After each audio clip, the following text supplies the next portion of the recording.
السلام ورحمة الله وبركاته، معكم مشاري جيمر. رجعت لكم فيديو جديد. اليوم جايب لكم لعبة القفز للبحر.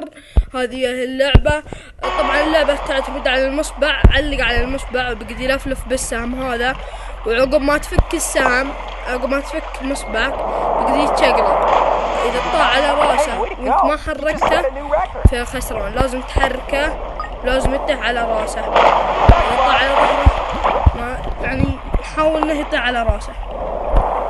انت اذا علقت بيقوم يتشقلب زيادة في الهواء. شوف والزين في اللعبة، ازين شيء في اللعبة شوف خصائص واجدة. واتمنى الاشتراك وسبسكرايب ولايك والنشر. والسلام عليكم ورحمة الله وبركاته. كان معكم مشاري.